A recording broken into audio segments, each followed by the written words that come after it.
abra sua Bíblia comigo em Mateus capítulo 9.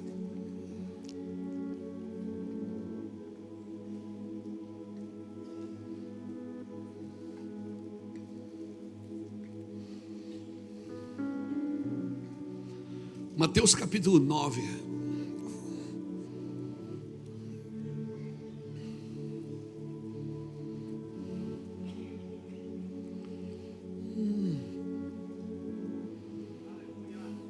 Mateus 9:35 diz assim: e percorria Jesus todas as cidades e aldeias, ou algumas traduções diz povoados, ensinando nas sinagogas, pregando o evangelho do reino, curando toda sorte de doenças e enfermidades. Vendo ele as multidões, compadeceu-se dela, porque estavam aflitas e exaustas, como ovelhas que não têm pastor. E então se dirigiu aos seus discípulos e disse: a seara na verdade é grande, mas os trabalhadores são poucos. Rogai, pois, ao Senhor da seara que mande trabalhadores para a sua seara. Aleluia. Eu quero deixar essa palavra no seu espírito. Obrigado, Senhor, por essa palavra. E percorria Jesus todas as cidades e aldeias, pregando o evangelho do reino e ensinando nas sinagogas. Pregando e ensinando. Pregar era diferente de ensinar, porque pregar, ele pregava para as multidões, mas ensinar, ele sentava. Toda vez que a Bíblia diz que Jesus se assentou, você se prepara, porque ele ia ensinar. Jesus, você vai ver que Jesus não tinha planos com a multidão, Jesus tinha planos com os discípulos. Com a multidão ele pregava, fazia milagres, curas, expulsava demônios. Mas com seus discípulos ele ensinava, sentava e ensinava. Trazia as palavras que eram necessárias para os seus discípulos. E às vezes até os discípulos questionavam e diziam: por que com a multidão você fala de um jeito e com a gente você fala de outro? Ele diz: porque para eles eu prego para que eles ouvindo não ouçam, e não compreendam, e não entendam, e não se convertam dos seus pecados. Por quê? Porque era necessário que ninguém se convertesse antes da cruz. Depois da cruz, no primeiro culto, 3.000 almas entregaram a vida para Cristo. Mas antes da cruz ninguém se converteu, nem os discípulos. Por quê? Porque não tem conversão sem cruz, meu irmão. Quem se converte sem cruz só se converte ao benefício do evangelho. Por isso que tem muitos ensinos que usam o evangelho para ensinar as pessoas a enriquecer, para ensinar as pessoas a dar bem, para ensinar as pessoas a prosperar, e tudo isso é verdade e pode fazer que dá certo. Mas para conversão mesmo, você precisa de cruz. E é a sua cruz, e certamente você tem uma. Se você ainda não está carregando, ela está no armário, ela está em algum lugar, mas todo mundo aqui luta com alguma coisa. Todo mundo aqui luta para se livrar, e não é para se livrar do diabo, porque o diabo já foi vencido na cruz. Quando você veio para o Senhor já te entregou um demônio derrotado. Você está lutando contra você mesmo. O seu maior inimigo é o seu sucesso imediato, que te prospera, mas não te ensina. O seu maior inimigo é você mesmo. Todos nós aqui temos um fantasma. Todo mundo aqui tem uma mazela. Todo mundo aqui tem uma debilidade. Tem ou não tem? Então por que você não cuida da sua mazela, em vez de querer cuidar da mazela dos outros? Tem gente que me persegue tanto que dá vontade de dizer para ela: se eu te der um gato, tu não cuida das 7 vidas dele, deixa a mim em paz. todo mundo aqui tem um defeito. Alguns são de fábrica, já veio de fábrica. Alguns foi no caminho, né? Abraçou umas coisas que não precisava abraçar, umas manias que não precisava. Como a avó dizia, esse guri é malino. Malino, para quem não sabe, é alguém mau, mas é muito pior. Então eu e você, todo mundo aqui está lutando com alguma coisa. Certamente, se você sentar numa sala de terapia, de aconselhamento com alguém, você vai ter que falar alguma coisa sua. Você vai falar alguma coisa negativa sua, porque todo mundo tem. Mas quando a gente está conversando com alguém, a gente gosta sempre de mostrar as medalhas, não as cicatrizes. A gente está sempre expondo as medalhas. As medalhas a gente bota no uniforme, as cicatrizes ficam por dentro. Mas com Jesus não é assim, irmãos. Por isso que Naamã, para mergulhar 7 vezes, ele teve que tirar a sua farda. As medalhas ficam para fora, as medalhas todo mundo vê. Você conhece o Luiz Hermínio da internet, você não conhece o Luiz Hermínio todo dia.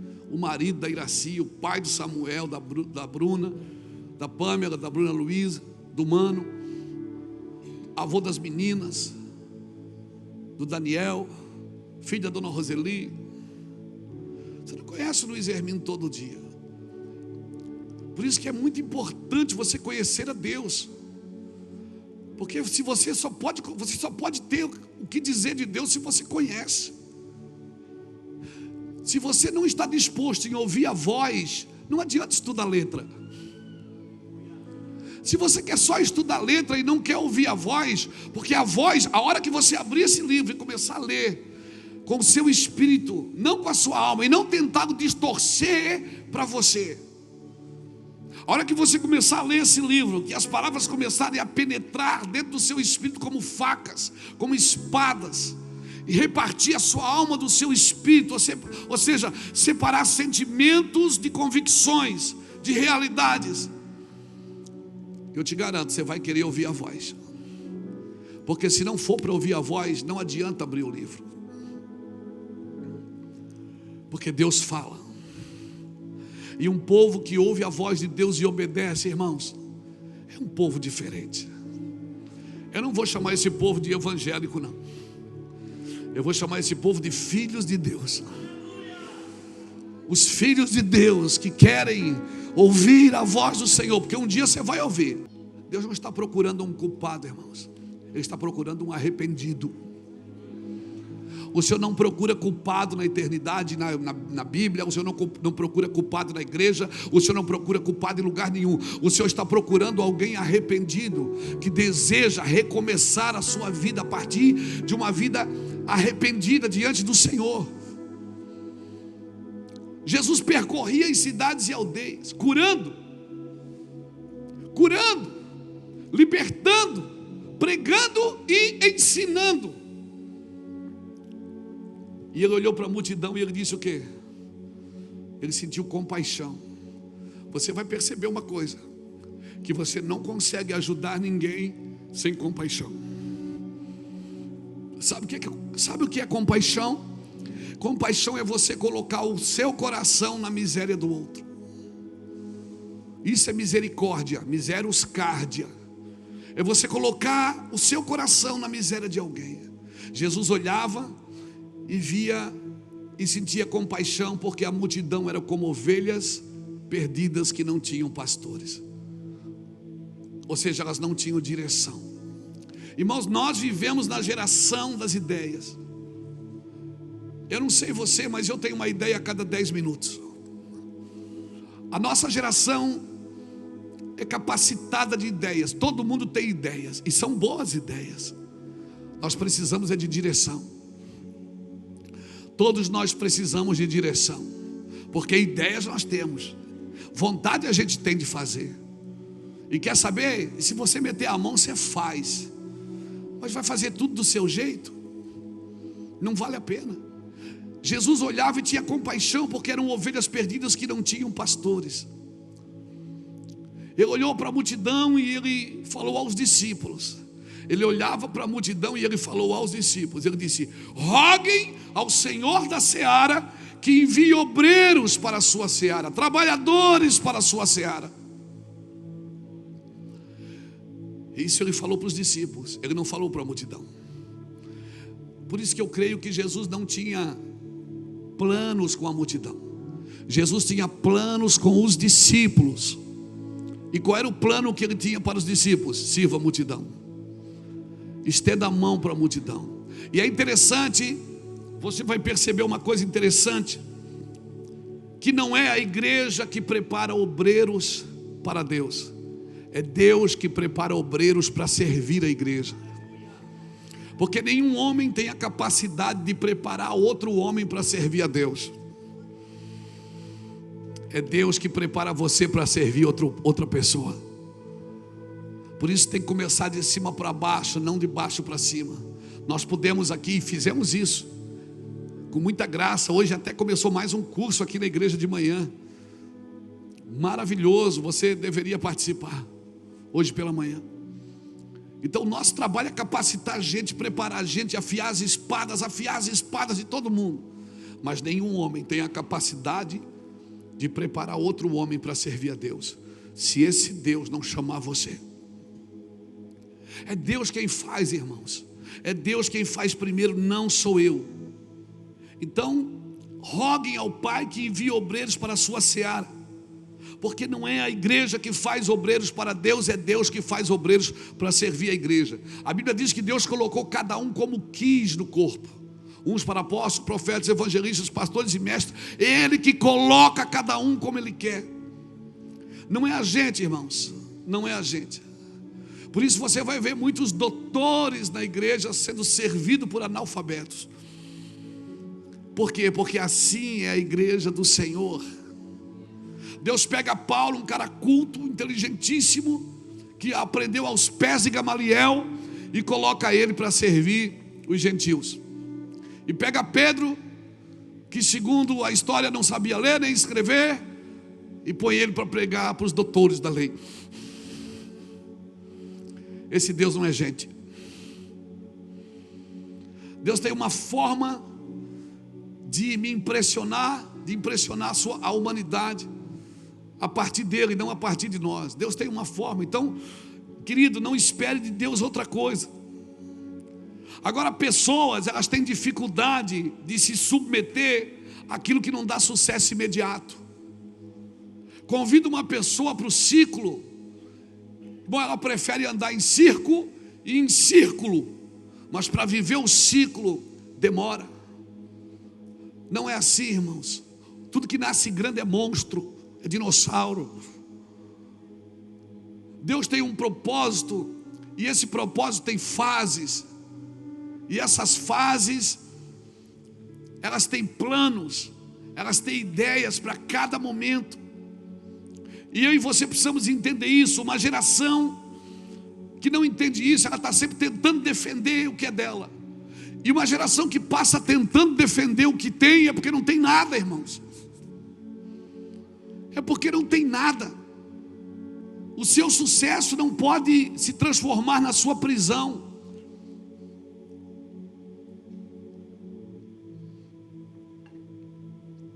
Você não pode construir uma coisa que vai te aprisionar. É como fazer um buraco. Você faz um buraco, você fica fora dele, não fica? Chega um momento que você tem que entrar nele para cavar de dentro e tirar a terra de dentro. Mas vai chegar um momento que você tem que sair do buraco, porque senão você não sai mais. Você cavou, ficou fundo, achou água, mas se você não cuidar, você não sai mais.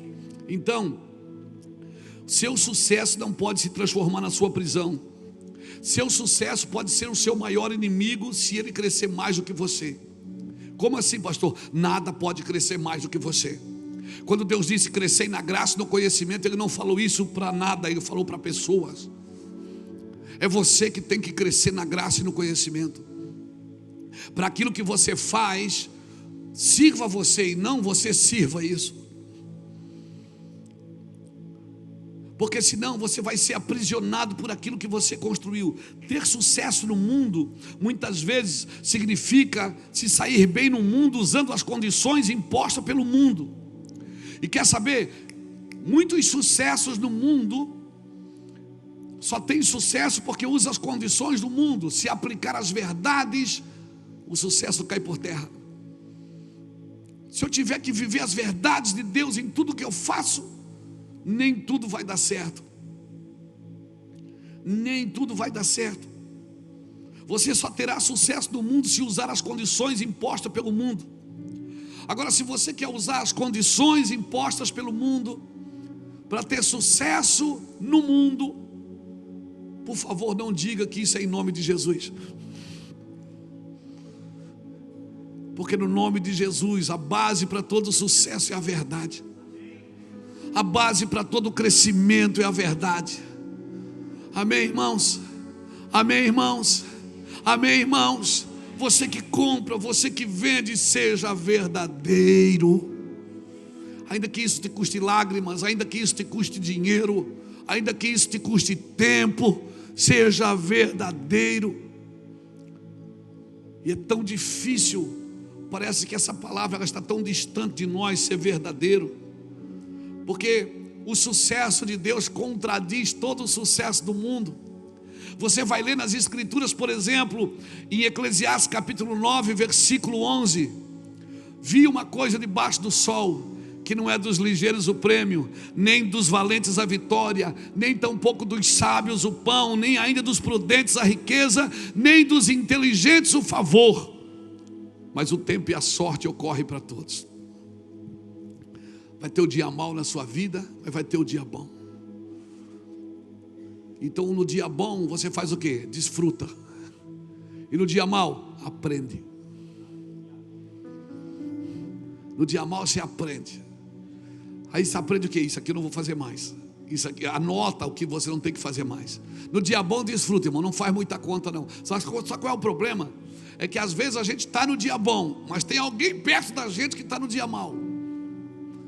E ela acaba julgando a gente porque a gente está no dia bom, mas ele está no dia mau. Quando você estiver triste, não tome nenhuma decisão. Fica quieto. Quando você estiver alegre, muito alegre, não faça nenhuma promessa. Não se empolgue, hein? Porque no outro dia você pode estar triste. E aí você vai ter que fazer tudo que você prometeu. Quando estiver com raiva, fique quieto. Por quê? Porque nós fomos capacitados por Deus de sentimento, irmãos. Só que não é os sentimentos que podem dirigir as nossas vidas. Sentimento, a minha vida não pode mudar porque mudou alguma coisa, o meu sentimento mudou.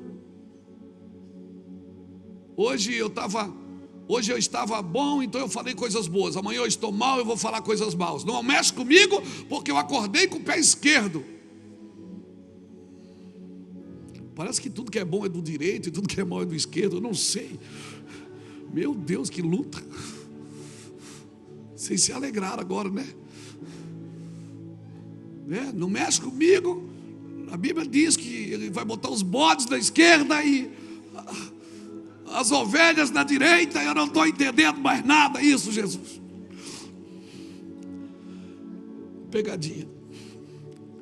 Pastor, mas está difícil. Deixa eu te falar e deixa eu te trazer esperança. Todo o avivamento no mundo começou de uma igreja morta. Todo o avivamento no mundo nasceu quando a igreja não tinha mais esperança lá. Quando parecia que estava tudo morto ali, mas meia dúzia de gente se reuniram para orar. Meia dúzia de gente resolveu pagar um preço, como a gente fala no populacho. Meia dúzia de gente resolveu fazer algo diferente. E os avivamentos que você estuda na Escócia, no país de Gales, na Rua Azusa, os avivamentos que você estuda nos livros de história, todos eles nasceram de uma igreja morta. Todos eles nasceram quando não tinha mais esperança, quando ninguém acreditava mais na igreja, quando parecia que as palavras do púlpito não faziam mais efeito em ninguém. Mas de repente, irmãos, Um vento impetuoso invadia o lugar. Ei, Deus fazia tudo novo, de novo. E eu espero que isso aconteça nos próximos dias no Brasil. Por favor, não libere palavras negativas sobre a nossa nação. Por favor, não libere palavras negativas sobre o território brasileiro. Comece a dizer: o Brasil é uma bênção.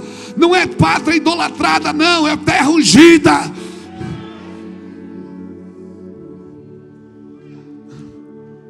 Ó, irmão, eu vou te falar uma coisa. Eu viajo o mundo pregando o evangelho. Se eu fosse contabilizar, eu creio que eu já fui em mais de 50 nações pregar o evangelho. E não tem lugar como essa terra. Pedro Vaz Caminhas estava certo quando ele escreveu a carta para Portugal. A terra é boa, tudo que se planta dá. A terra é boa, tudo que se planta dá. Então o problema não é o que estamos colhendo, é o que plantamos. Eu concordo com Pedro Vaz Caminhas. A terra é boa, tudo que se planta dá. Comece a mudar o vocabulário na sua terra. Para que Jesus percorria as cidades e aldeias? Para limpar o lugar, para liberar bênção. E ele disse: vocês olham para o céu e sabem que vai vir colheita, mas eu vos digo que os campos já estão brancos para colheita. Rogue ao Senhor da seara que envie trabalhadores para a sua seara. Aleluia. Trabalhadores da seara são motivados, são motivacionados, são homens de esperança, homens que trazem esperança. Uma vez eu fui pregar numa igreja, não vou dizer onde é que é, estou doido para dizer, mas não vou dizer. Não insiste, não falo, não libero. Aí o pastor pegou o microfone no final e disse assim: ô irmãos, pastor Luiz Hermínio veio pregar aqui. Ele já estava assim, um homem de Deus, vamos levantar uma ofertinha para abençoar ele, coitado. Coitado é você, não sou eu não. Tire essa palavra da sua boca sobre mim. Não sou coitado não, meu irmão. Posso morar numa favela, mas eu não sou coitado. Posso morar num barraco, mas eu não sou coitado. Espera que você vai ver, o negócio vai mudar. Homens de esperança, irmãos. O que a igreja precisa é de homens de esperança. Homens que não ficam murmurando a vida dos outros, falando mal dos outros. Homens que têm esperança. Tem gente que não fala mal nem do diabo. Sabe que tinha uma mulher na igreja que ela não falava mal nem do diabo. Ela só falava bem de todo mundo. Um dia os jovens da igreja disseram: vamos pegar essa mulher hoje. Irmã, e o diabo, o que é que a senhora acha? Ela disse: perseverante. Ô criatura perseverante.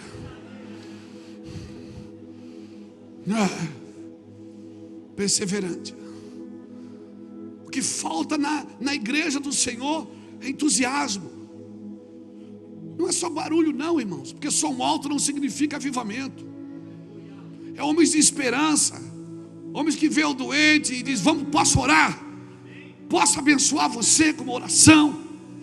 Homens que chegam no lugar e querem mudar o ambiente. Ô cretaiada desanimada, meu Deus. Dá um glória aí, irmão.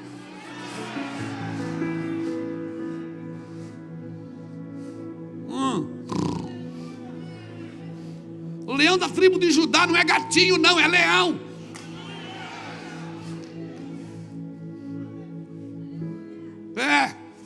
Aleluia. Você sabe o que é que significa aleluia? É uma explosão de luz nas trevas. Quando você vê as suas trevas, você diz aleluia. Quando você grita aleluia, você está dizendo: trevas, vai haver uma explosão de luz aí dentro.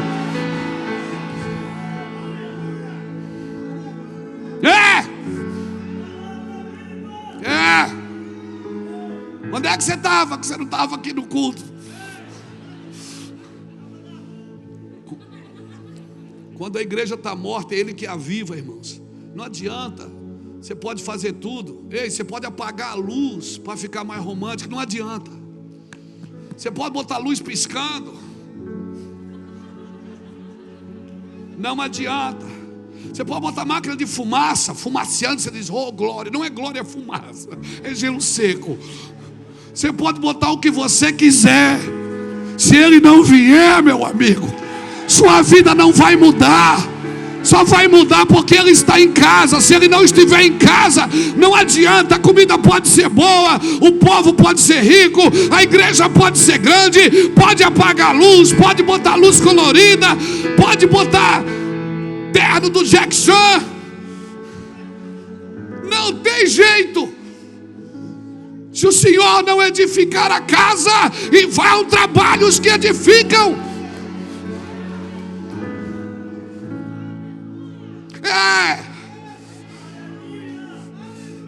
Ouviu? É só indicar.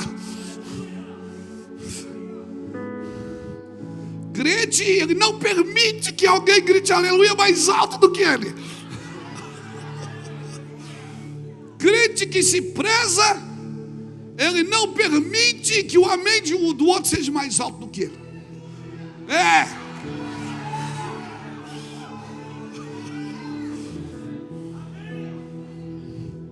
Está cheio de visitantes aí, vocês não dão glória a Deus.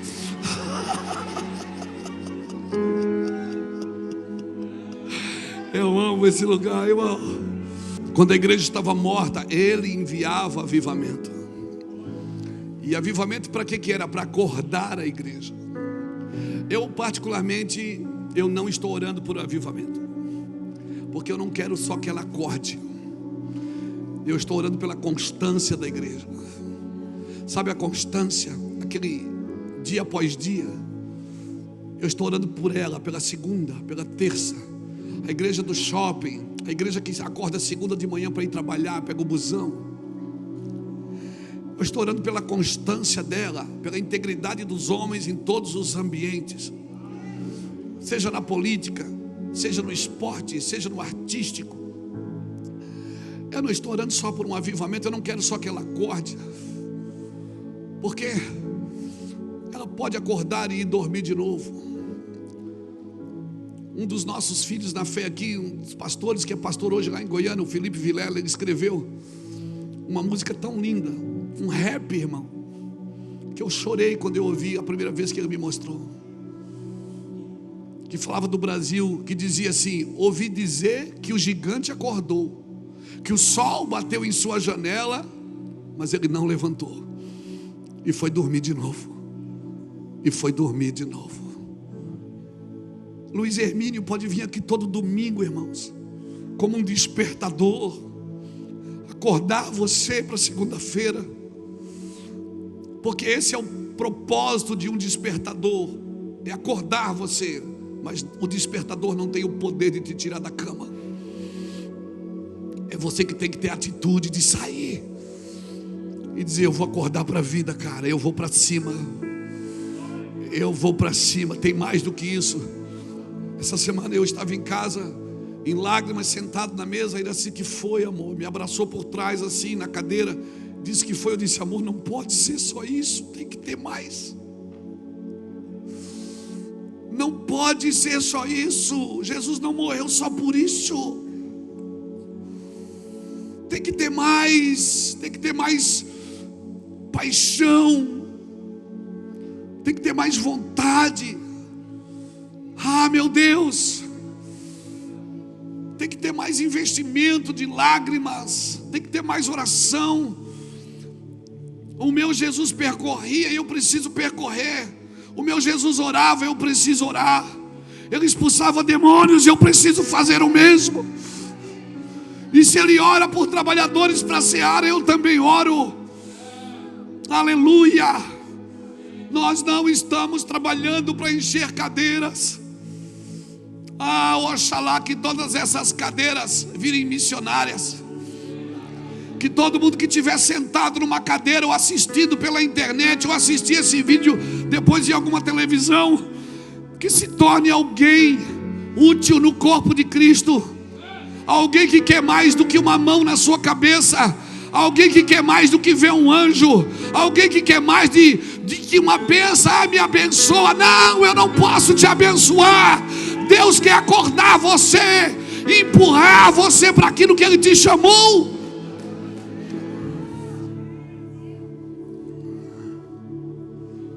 Quem muito foi perdoado, muito ama. Você sabe quem você era sem Jesus? Você sabe quem você era sem Jesus? Embora eu seja um pregador, Deus não me chamou para pregar sermão. Ele me chamou para sermão. Ele me chamou para sermão. Não para pregar sermões, mas para sermão, para tirar alguém dali. Alguém dali, que seja uma pessoa só, mas alguém dali. Tem pessoas na sua vida, irmão, que elas nunca vão pegar um microfone, nunca vão se tornar, nunca vão discursar em toda a sua vida, mas a forma que eles vivem diligentemente falará mais do que as suas palavras, do que os seus clamores. E Jesus não está voltando para salvar a sua igreja ele já salvou, irmãos. Jesus está voltando para governar a sua igreja. Aleluia. Deus está aperfeiçoando a sua igreja. Fala isso para alguém que está perto de você. Deus está aperfeiçoando a sua igreja. Ele está aperfeiçoando a sua igreja. E como Deus está aperfeiçoando a sua igreja, aperfeiçoando a gente, porque nós somos a igreja do Senhor. Jesus era tomado de íntima compaixão. Não é emoção, irmão. Jesus não chorava porque via alguém chorar, não. Eu olhava para aquela miséria daquela pessoa e ele tinha compaixão. Aquilo lhe tirava a fome, lhe tirava o sono.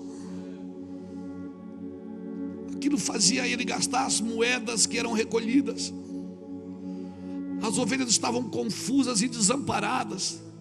E por 6 vezes na Bíblia você vai ver Jesus sendo tomado de íntima compaixão. E cada vez que isso acontecia, era um milagre que acontecia. Nós precisamos de compaixão para que volte os milagres. Nós precisamos de compaixão para que volte os milagres. Quer ver milagres? Vá buscar compaixão. E como é que eu adquiro compaixão? É quando você olhar para uma pessoa, não veja primeiro o defeito, veja primeiro a qualidade. Minimize os defeitos e maximize as qualidades. Quando você olhar para alguém, não veja primeiro o defeito. Olha para as igrejas de Apocalipse, todas elas estão desviadas, mas Jesus sempre apresenta a qualidade primeiro. Tu és assim, tu és assim. No final ele vai dizer: eu tenho porém contra ti. Sempre exalta a qualidade primeiro. Nós temos prazer de enfiar o defeito na ponta do dedo, enfiar o dedo no nariz. Não, irmãos, nós vamos precisar de compaixão na igreja. Se nós queremos ver os milagres, nós vamos precisar de compaixão. Só que quando Jesus está falando aqui sobre milagres, sobre compaixão, o milagre aqui não foi na vida da multidão, foi para os discípulos. Jesus imparte algo com os discípulos e ele diz para eles: orem por ceifeiros. Jackson, ele não disse ore para ter mais dinheiro, ore para ter mais arrecadação, ore para a igreja crescer, ore, não, ele disse ore por ceifeiros. Do que adianta ter dinheiro se não sabe o que fazer com ele? Do que adianta ter igreja grande, cheia de gente vazia?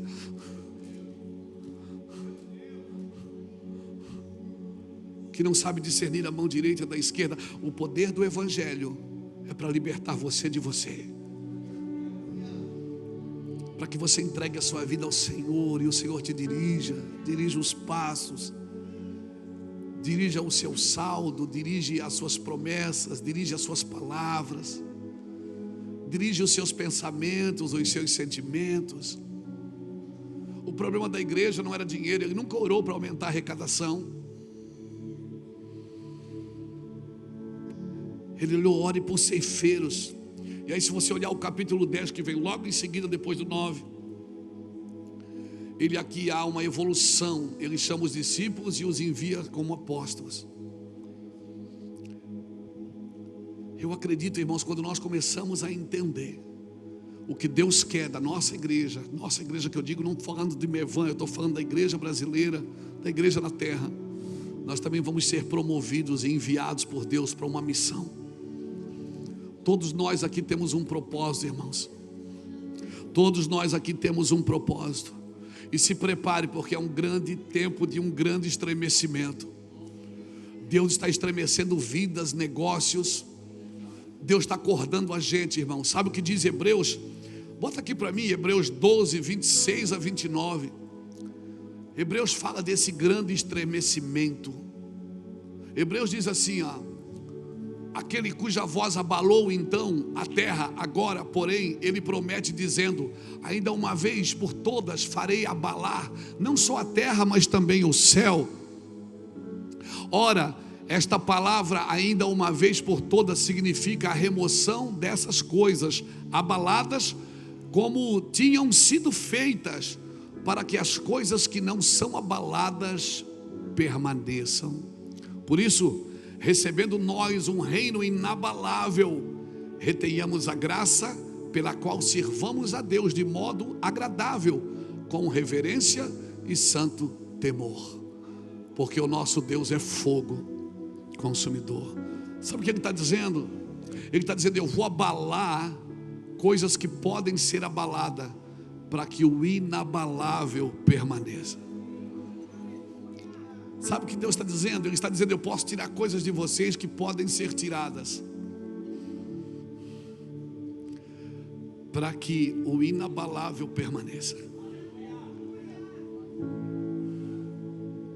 O braço pode sair, o que não pode sair é a eternidade de dentro de você. Deus está abalando a terra assim, irmãos. Ele está abalando famílias inteiras. Preste atenção, Deus está abalando pessoas, famílias, abalando seus filhos, abalando seus negócios. Mas fique tranquilo, se você tem uma aliança com Deus, Ele vai abalar tudo que pode ser abalado, e o que é inabalável vai permanecer com você. E quando você olhar, você vai perceber uma coisa. Irmãos, nas minhas viagens pelo mundo, eu já participei de 2 terremotos. Eu estava uma vez em Lima, no Peru, quando deu um terremoto. Eu estava no 6º andar de um hotel. E começou, eu estava sentado na escrivaninha, na frente da cama, escrevendo. Começou. E eu fui na janela, e aí o telefone tocou, o telefone de emergência. O recepcionista dizia, senhor, tranquilo, tranquilo, acá é normal. Eu digo, normal para vocês.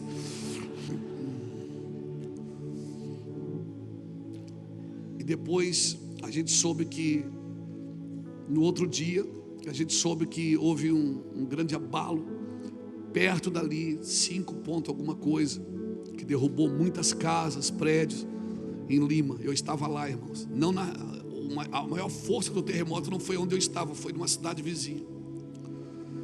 E outra vez foi em Mendoza, na Argentina, na Cordilheira dos Andes. Estava eu e mais um irmão no 2º piso de uma casa. Nós estávamos hospedados lá, eu ia pregar, e começou a tremer tudo, irmão. Fomos todo mundo para a rua, e a terra treme, irmão, é incrível. E eu fiquei pensando, eu pensei nesse texto. Deus está abalando, Jackson. Não se assuste, deixa Deus abalar. Amém? Não se assuste. Você vai dizer assim, mas eu nunca vivi isso na minha vida. Vai viver. Mas eu nunca passei por isso. Vai passar. Para quê? Para que o que é inabalável permaneça dentro de você para sempre. Para aquilo que ninguém pode tirar, irmão, nem o diabo pode tirar de você. O que é abalável vai ser abalado, mas o inabalável permanece. Fica tranquilo, meu irmão. Cutuca alguém que está do seu lado assim, relaxa, mano. Fica tranquilo, meu irmão. Deus vai fazer, Lapinha. Deus vai fazer porque Ele prometeu que faria. E eu só preciso acreditar no que Ele disse. Aleluia. Deus não precisa da minha ajuda, senão Ele não é Deus. Este é um tempo de grandes estremecimentos. Guarde isso.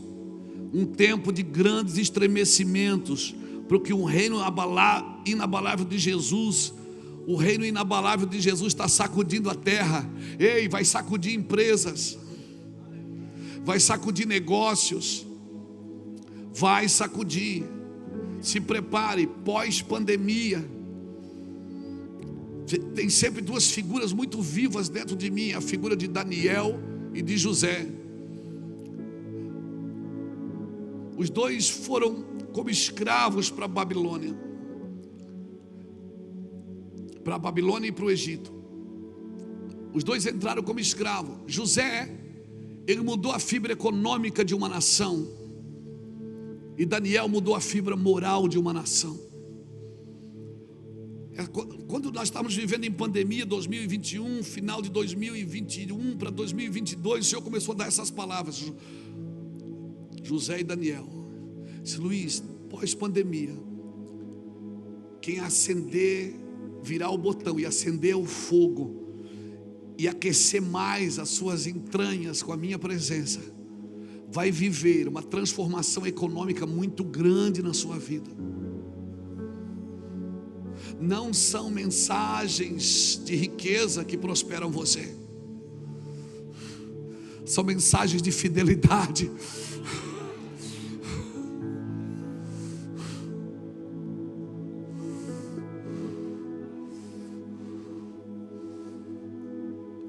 Sabe, o Senhor começou a dizer: eu vou mudar a vida econômica de muita gente na terra, Luiz.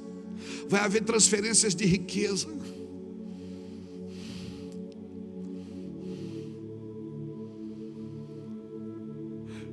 E vai haver também o que Daniel fez na Babilônia. Ele mudou, transformou a fibra moral de uma nação. Muitos homens que estavam lutando com pecados que eles não conseguiam se livrar, eu vou ajudá-los. Eles vão se libertar.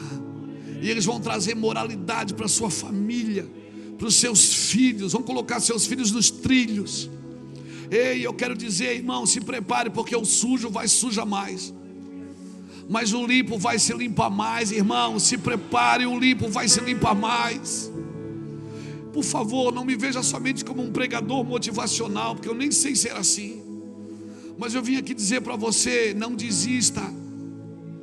Amém? Ore, rogue ao Senhor para que Ele envie trabalhadores para a sua seara. Quem sabe um seja você. E não adianta ficar tocando pedra no Egito. Vou jogar pedra no Egito, o mundo é do diabo, a Babilônia. Para de jogar pedra no Egito para não acertar a cabeça do irmão José. Para de jogar pedra no Egito para não acertar a cabeça do irmão Daniel que está lá. Porque tem muitas pessoas que Deus levou. Quem levou José para o Egito foi Deus, como escravo, para servir Faraó. Os meus caminhos não são como os seus caminhos. Os meus pensamentos não são como os seus pensamentos. Aleluia. Aleluia. Aleluia. Hoje na primeira fila não tem um pastor, tem um técnico de futebol. Aleluia. Quem sabe Deus introduziu você nesse lugar para ser testemunha viva de quem Deus é. Eu digo isso para o meu filho. Não, eu quero servir a Deus, mas você pode servir a Deus com um microfone na mão ou com uma bola no pé.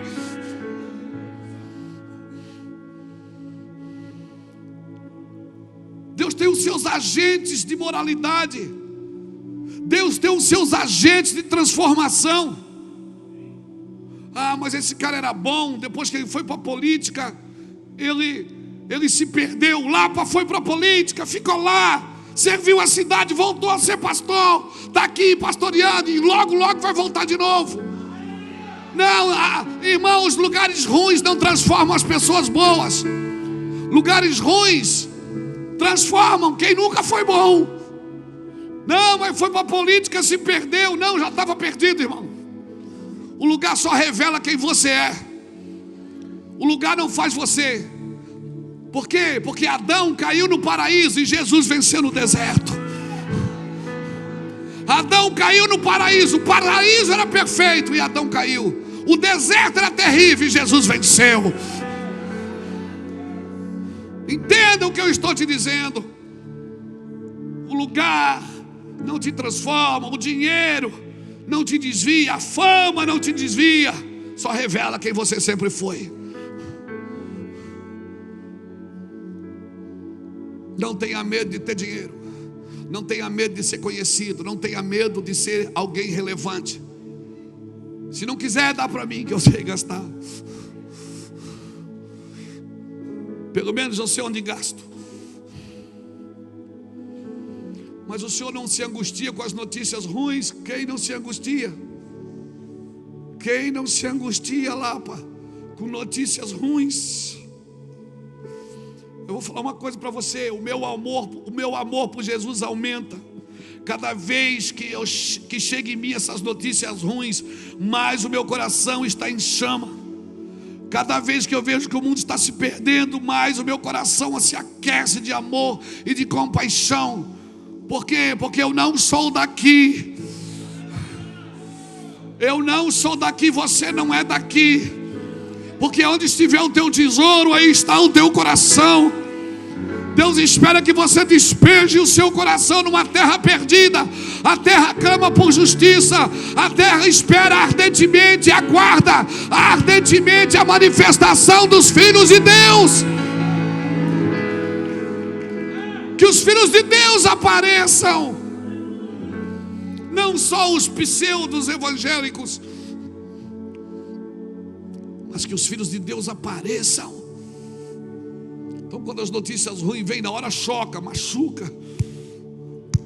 Mas quando essas notícias batem nas nossas portas, mais eu vejo que Jesus está voltando. E ele estava certo quando ele disse: Luiz, vai haver guerras, vai haver rumores de guerras. O amor de quase todos vai esfriar. Os homens vão ser maus, eles vão matar um outro por causa de uma briga de trânsito. Os homens vão ser maus, os homens vão ser maus. Mas aquele que guardar, aquele que suportar até o fim, me entenda, meu querido. Jeremias dizia no capítulo 9, versículo 1: o meu coração está quebrantado dentro de mim, todos os meus ossos estremecem. Eu estou como um homem embriagado, eu estou como um homem vencido pelo vinho, por causa da sua palavra e da sua santidade. Aleluia. Jeremias diz isso no capítulo 9, versículo 1. A minha oração é que Deus cede os seus sentimentos por amor, e que você não saia do lugar que Deus te plantou, um lugar de verdade. Que você prospere sendo verdadeiro, que você prospere e enriqueça sendo verdadeiro, porque o que não vier por verdade não vale a pena ter. Oh meu Deus, eu sinto compaixão de Deus por nós. Eu sinto compaixão de Deus por nós aqui nessa noite, irmãos. Aleluia. Pastor, mas você não pode misturar as coisas, igreja. Não. Como dizia o meu velho amigo Charles Spurgeon: para um homem de Deus nada é secular, tudo é sagrado. Tudo é sagrado. Como dizia o velho amigo Spurgeon. Por favor, irmãos, Jesus está prestes a fazer algo sobrenatural na nossa nação. E vai ser sobrenatural. E vai ser sobrenatural. Mas não dá para continuar do mesmo jeito. Eu preciso mudar de vida.